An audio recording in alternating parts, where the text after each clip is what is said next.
Hi students, நம்ம இப்போ பார்க்க போகிறது 8th லெசன்லேருந்து அமோனியா சிந்தசிஸ்க்கான கேபிகேசி கால்குலேஷன், அதாவது அமோனியா உருவாதலுக்கான கேபிகேசி கணக்கிடுதல் பார்க்க போகிறோம். அமோனியா எப்படி ஃபார்ம் ஆகும்? நைட்ரஜன் கேஸ் தானே.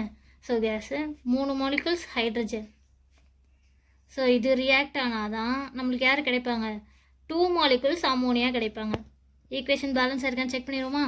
N2 2 மாலிகுல் நைட்ரஜன் இருக்கா, 2 molecules nitrogen, 3 2s are 6, 6 molecule hydrogen இருக்குது. அப்போ இங்கேயும் 2 3s are 6, 6 மாலிகுல் என்ன இருக்குது? ஹைட்ரஜன் இருக்குது. ஸோ பேலன்ஸ்டாக இருக்குது. ஓகேவா? இப்போ இதுக்கு கேசி எழுதணும்னா எப்படி எழுதுவோம்? அதாவது ஈக்குலிபிரியம் கான்ஸ்டன்ட் எழுதணும்னா மோலார் கான்சன்ட்ரேஷன் அடிப்படையில், அதாவது மோலார் செறிவு அடிப்படையில் மேலே யார் இருக்கணும்? வினை விளைபொருள். வினை விளைபொருள்னா ரைட் சைடில் இருக்காதா? ஸோ அது யார்? அமோனியா. முன்னாடி இருக்கக்கூடிய அந்த நம்பர் கோஎஃபிஷியன்ட் எங்கே வரும்? பவரில். டிவைடட் பை டினாமினேட்டரில் யார்? ரியாக்டன்ட், அதாவது வினைப்படு பொருள். N2 இருக்குது. And then H2. N2க்கு மேலே 1 தான் இருக்குன்னு அர்த்தம். ஏன்னா 1 மோல் தானே இருக்குது, முன்னாடி எதுவுமே இல்லைன்னா 1 இருக்குன்னு அர்த்தம். அப்போ H2 முன்னாடி 3 நம்பர் இருக்கா, அந்த 3 மேலே பவரில் வந்துடும். ஓகேவா? ஓகே, இப்போ இதில் சப்ஸ்டியூட் பண்ணுறதுக்கான வேல்யூஸ்லாம் கொண்டு வரணும்ல. ஸோ அதை இந்த பாக்ஸ் மூலமாக கொண்டு வரலாமா சப்ஸ்டியூட் பண்ணி? ஸோ எடுத்துருக்கிறது யாரெல்லாம்? Nitrogen, hydrogen, ammonia. ஓகேவா? இனிஷியல் நம்பர் ஆஃப் மோல்ஸ், ஆரம்பத்தில் உள்ள மோல் எண்ணிக்கை. நான் ஆரம்பத்தில் எடுத்துருக்கிறது நைட்ரஜனை ஏன்னு வச்சு எடுத்துக்கிறேன், ஹைட்ரஜனை பின்னு கன்சிடர் பண்ணிக்கிறேன். ஆரம்பத்தில் அமோனியா உருவாயிருக்குமா? உருவாயிருக்கு, அதனால இங்கே டேஷ்.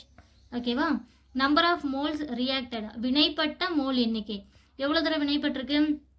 நைட்ரஜன் எக்ஸ் மோல் வினைப்பட்டிருக்குன்னு எடுத்துக்கிறேன். அண்ட் தென் ஹைட்ரஜன் 3 மோல் இருக்கா இங்கே, அதனால் இங்கே என்ன எடுத்துக்கணும்? 3 மோல்ஸ் இருக்கிறதுனால 3xன்னு இங்கே எடுத்துக்கணும். இதை கரெக்டாக எடுக்கணும். அண்ட் தென் அமோனியா அப்போ உருவாயிருக்குமா? உருவாயிருக்கு, அதனால இங்கே dash. Next number of moles at equilibrium, சமநிலையிலனா யாரெல்லாம் உருவாயிருவாங்க? வினைப்படு பொருள் வினை விளை பொருளாக கன்வெர்ட் ஆகிருப்பாங்க. ஸோ அப்போ இவ்வளோ தூரம் போட்டிருக்கேன், ஏ மோல் போட்டிருக்கேன், எக்ஸ் மோல் வினைப்பட்டிருக்கு. அப்போ ரிமைனிங் இருக்காதானே இல்லைனா மீதம் உள்ளது.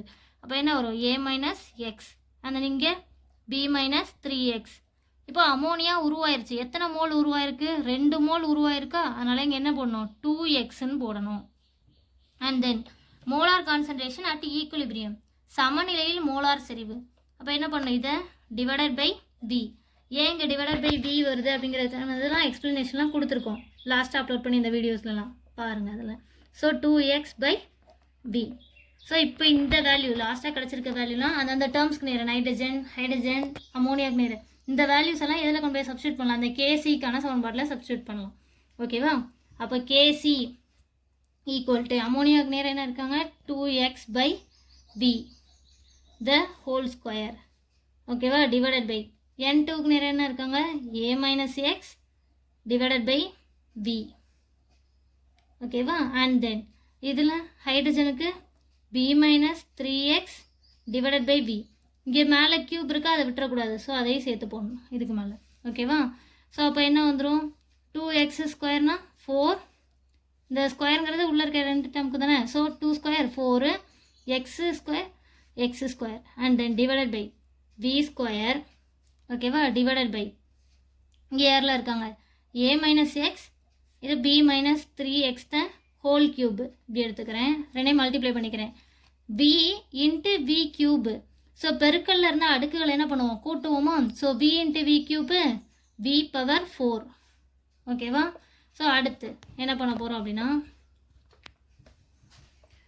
4x square divided by V square into இங்கே கீழே இருக்கிறத மேலே பெருக்கல் கொண்டு போகிறோம். அப்போ இது என்ன வரும்? தலைகீழியாக வருமா? அதான் ரெசிப்ரோக்ரலா. So V power 4 divided by A minus x into P minus 3x the whole cube. ஓகேவா? ஸோ V ஸ்கொயர் கேன்சல் ஆகும். அப்போ ரிமைனிங் யாரில் இருப்பாங்க?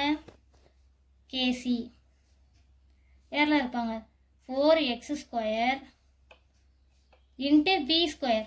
இந்த V ஸ்கொயர் கேன்சல் ஆகிருக்கும். அப்போ ரிமைனிங் V4ல் V ஸ்கொயர் இருக்கும் divided by A minus x into B minus 3x the whole cube. இதுதான் கேசி வேல்யூ. ஸோ கேசி கண்டுபிடிச்சிட்டோம். இன்னும் கேபி கண்டுபிடிக்கணுமா? கேசி ரிலேஷன் என்னது? KP equal to KC into RT power del NG. இதில் first ஒவ்வொரு டைமாக கண்டுபிடிக்கலாம். இதில் கேசிக்கு இந்த வேல்யூவை சப்ஸ்டியூட் பண்ணிடுவீங்க. ஓகேவா? And then RT del NG வேல்யூலாம் கண்டுபிடிக்கணுமா? ஸோ டெல் என்ஜிக்கான ஃபார்முலா NP மைனஸ் NR. அதாவது வினை விளைபொருளோட மோல் எண்ணிக்கை மைனஸ் வினை படுபொருளோட மோல் எண்ணிக்கை. Number of moles at product minus number of moles at reactant. இப்போ ஈக்குவேஷன் நம்மளுக்கு என்னது N2 + 3H2 ஈக்குவலிபிரியம் 2NH3. இப்போ இந்த ஃபார்முலாவில் சப்ஸ்டிட் பண்ணலாமா? டெல் NG கேல்குலேஷனில் என்பின்னா என்ன அர்த்தம்? ப்ராடக்ட் சைடில் இருக்கக்கூடிய மோல் எண்ணிக்கை. ப்ராடக்ட்னா ரைட் சைடில் இருக்குதா? ஸோ அதில் மோல் எண்ணிக்கை எத்தனை? நம்பர் ஆஃப் மோல்ஸ் எவ்வளோ? 2 இருக்குது. ஸோ அந்த 2 நம்பர் ஆஃப் மோல்ஸுங்கிறது கோஎஃபிஷியன்ட், முன்னாடி இருக்கக்கூடிய நம்பர். ஓகேவா? Minus number of reactant. Reactant 2 பேர் இருக்காங்க. ஸோ 2 பேர் முன்னாடி இருக்கக்கூடிய நம்பர்ஸையும் ஆட் பண்ணணும், கூட்டணும். ஸோ 3, இங்கே ஒரு 1. ஓகேவா? ஒன்றுமே இல்லைன்னா இங்கே 1 இருக்குன்னு அர்த்தம். ஸோ 1 + 3 4. 2 - 4 என்ன வந்துடும்? -2. டெல் NGயோட வேல்யூ -2.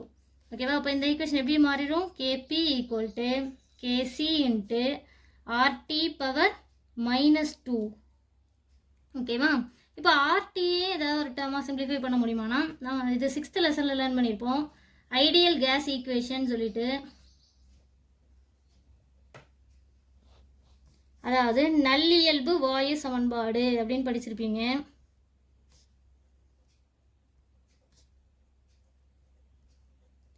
நல்லியல்பு வாயு சமன்பாடு என்னது? PV = nRT. எனக்கு இப்போ இந்த ஈக்குவேஷனில் இது சப்ஸ்டியூட் பண்ண யார் தான் தேவை? RT தான் தேவை. ஸோ RT அப்படின்னா இந்த சைடில் பெருக்கல் இருக்க லெஃப்ட் சைடில் வரும்போது வகுத்தலையா? ஸோ BV/N வந்துடும். ஓகேவா? BV okay. என்னங்கிறது என்னது? இந்த டேபிளில் பார்க்குறோம்ல, number of moles at equilibrium. இந்த 3வது இதில் இருக்கக்கூடியது எல்லாத்தையும் ஆட் பண்ணால் கிடைக்கிறது. ஓகேவா? ஸோ அப்போ A - X + B - 3X + 2X. So இங்கே A + B okay. -X - 3X add பண்ண என்ன வரும்? -4X + 2X இருக்கா? So minus plus. ஸோ -4 + 2 என்ன வந்துடும்? -2X. ஓகேவா? இதான் யார்? N value. இப்போ எல்லாமே கண்டுபிடிச்சி வச்சுருக்கோம். ஸோ இதை ஈக்குவேஷன் 1ன்னு கூட வச்சுக்கோங்க. ஸோ எல்லா வேல்யூ ஃப்ரம் இதெல்லாம் என்ன பண்ணுறோம்? அதாவது RT value and then N வேறு யார்? இந்த வேல்யூஸ் எல்லாத்தையும் ஈக்குவேஷன் 1ல் போடுறோம். KC value, KC RT N values எல்லாம் இதில் போடுறோம். ஈக்குவேஷன் 1ல் போடுறோம். சமன்பாடு 1ல் பிரதியிடுறோம். ஸோ சமன்பாடு 1 என்னது? KP = KC மதிப்பு என்னது? அதான் கால்குலேட் பண்ணி வச்சுருக்கோம்ல. 4x² × V² / A -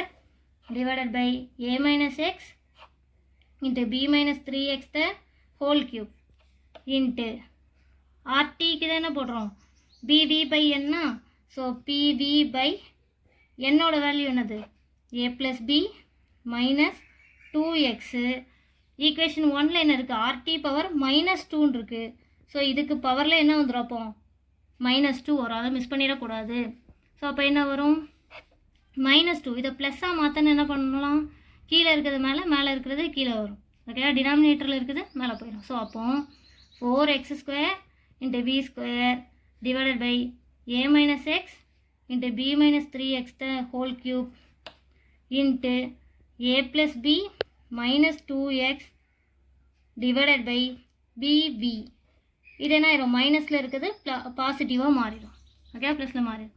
ஸோ அப்போ 4x² × V² / A - X × B - 3X ×